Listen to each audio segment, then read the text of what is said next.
যে এই স্মার্টফোনটি কিন্তু কিছু সময় চালানোর পরে এই ফোনটি প্রচুর গরম হয়ে যায়, এবং গরম হয়ে যাওয়ার পরে এই ফোনটি কিন্তু হ্যাং করে, আর হ্যাং করে তার সাথে আরেকটা কিন্তু বড় সমস্যা, ব্যাটারি সার্ভিসও কিন্তু খুব কম দেয়। এর একটি বিশেষ কারণ আছে, এই কারণগুলো কিন্তু আমরা কেউই জানি না। আমরা যখন প্রথম ফোনটি কিনে থাকি তখন কিন্তু সুপার ফাস্টের মতন কাজ করে, আবার কিছুদিন ব্যবহার করার পরে এই ফোনটি কিন্তু গরম হয়ে যায়, হ্যাং করে, ব্যাটারি সার্ভিস কম দেয়।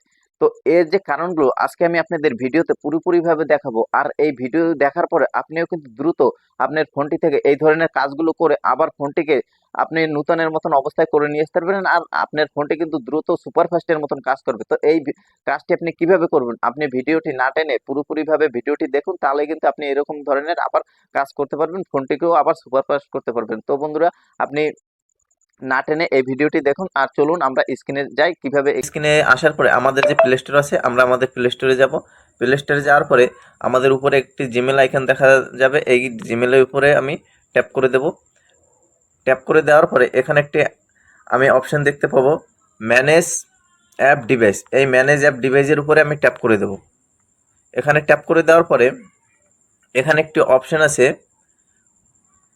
ম্যানেজ বলে, এই ম্যানেজের উপরে আমি ট্যাপ করে দেব। ম্যানেজের উপরে ট্যাপ করে দেওয়ার পরে এখানে আমাকে একটি অপশানে নিয়ে আসবে দিস ডিভাইস, এই দিস ডিভাইসের উপরে আমি ট্যাপ করে দেব। এখানে ট্যাপ করে দেওয়ার পরে আমার এইখানে দুটি অপশন আসছে, একটি হলো দিস ডিভাইস, একটি হলো নট ইনস্টল। তো আমি এই নিচের যে অপশানটি আছে, এই নিচের অপশানটিতে আমি ট্যাপ করে দেব, নট ইনস্টল। তো এখানে ট্যাপ করে দেওয়ার পরে আমার এখানে দুটি অ্যাপ দেখাচ্ছে, আপনাদের ওখানে অনেক বেশি দেখাবে। তো এখানে আপনারা এই যে বক্সটি আছে, এই বক্সের উপরে আপনারা এখানে ট্যাপ করে দেবেন।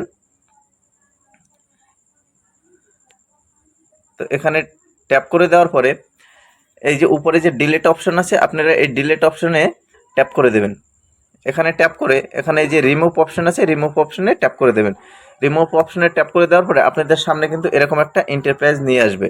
এর মানে হলো যে আপনার ফোনে যে অ্যাপগুলো আপনি ডাউনলোড করে রেখেছিলেন, সেগুলো আবার যখন দরকার না হয়েছে সেগুলো ডিলিট করেছেন, কিন্তু ফোনের ভিতর থেকে ডিলিট হয়নি, তো সেগুলো এখান থেকে ডিলিট হয়ে গেল। আর এখন আপনার ফোনটা সুপার ফাস্টের মতন কাজ করবে, ব্যাটারি সার্ভিস ভালো পাবেন, আর আপনার ফোনটিও হ্যাং করবে না, ফোন গরম হবে না তাড়াতাড়ি।